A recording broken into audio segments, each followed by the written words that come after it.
I'm Amy Zawi with the Jerusalem Connection Red Alert Report for August 19th. What just happened in Canada? I have reported in the past events that have happened in Canada, but Canada has a long history of a people and reputation who are friendly, free-loving, accepting, and welcoming, but it has shown some colors that are not consistent with this assumption. And I have many Canadian friends who are actually the epitome of the goodness I just described, and I am praying that they will have some influence on their own communities to expose and pressure purveyors of hate to change and abandon their ways. Daniel Greenfield is a Shillman Journalism Fellow at the Freedom Center, and he's also an investigative journalist and a writer focusing on the radical left and Islamic terrorism.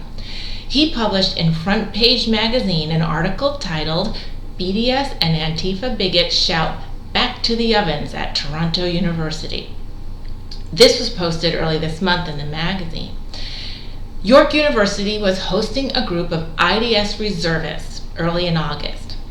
These volunteers with the reservists were composed of 2 women and 5 men, and of that mix, 6 of them are Jews and 1 was an Arab Christian. They were there to conduct a dialogue and answer questions about their experiences in Israel's battle against terrorism. But their event was met with unbridled hostility and unrecognizable conduct for a college campus committed to education and problem solving. Charlotte, one of the reservists present, had grown up in Canada, making the decision to move to Israel to serve in the Israel Defense Forces. This ugly scene that met him at York University, he said, was a Canada he did not recognize. While angry mobs shouted, "From Gaza to Toronto, globalize the intifada," they shouted this in the hall outside and inside the room.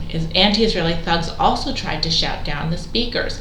Students were pushed and shoved by BDS participants, waving PLO flags and chanting terrorist slogans, determined to shut down the event and prevent the Israeli veterans from being heard. At the center of this ugliness was an infamous student organization called Students Against Israeli Apartheid, and they had already been suspended for their tactics on campus. Unchanged as they retweeted a Quad News Network story crediting the hate group for having bravely protested and managed to disrupt the event. Niza Kataba was also present and is known for praising the murder of 4 rabbis in a synagogue as courageous. To quote the article, but pro-Israel activists believe that a sizable presence by Antifa had made the situation truly explosive. The 2 sets of radical activists appeared to function as one movement in organizing the attacks and then developing a single narrative, blaming Jewish students and activists for the violence at the event, unquote.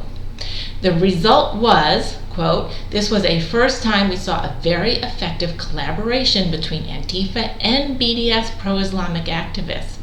Amit Deary told this to Front Page magazine.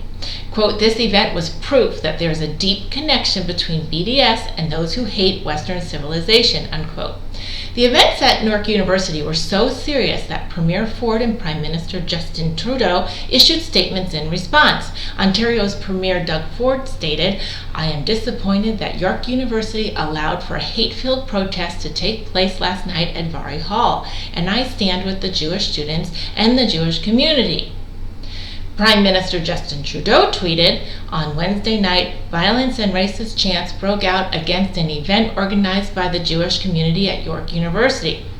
What happened that night was shocking and absolutely unacceptable. Anti-Semitism has no place in Canada. We will always denounce it and all forms of hatred." Trudeau's condemnation here was quite notable, considering recently his government's general unfriendliness to Israel. In addition to a slight tongue-lashing by officials, the only disciplinary action taken in response were 4 tickets issued for trespassing. So these groups got the go-ahead that as long as they budget for ticket money, the cost of doing business is otherwise free and clear. Violent mobs targeting Jewish and pro-Israel events in the future are not at all deterred. And there has been no specific named condemnation of the organization Students Against Israeli Apartheid. Meanwhile, York University's Student Center has been displaying since 2013 a mural glamorizing the practice of Muslims throwing rocks at Jews.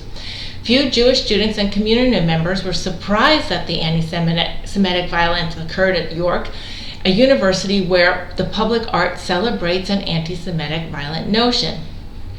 The mural is called Palestinian Roots, and it's at the university's student center, and this mural depicts a Palestinian man holding rocks and wearing a kafifa, which is decorated with both a Palestinian flag and an outline of Israel, the West Bank, and the Gaza Strip, all depicted as a single territory. You can Google this photo and see it for yourself. While the piece of art was only to be displayed for 2 years after winning a student art competition, again back in 2013, it remains on display as of this day, making many Jewish students uncomfortable to say the least. This art won an art contest. A mural celebrating violence against the people won an art contest. Think about that. While the members of the Reservists on duty were disappointed by the lack of dialogue with anti-Israel protesters, they believed that the ugliness displayed unmasked the true hatred of the BDS movement, and in the midst of it all, the Reservists would not back down from their opportunity to speak, noting that exercising their free speech was one determination they could not withdraw from, especially in the midst of such an attempt to silence them in a free democracy on a college campus with the noted goal of expanding dialogue and relations. Shavua Tov, and have a great week.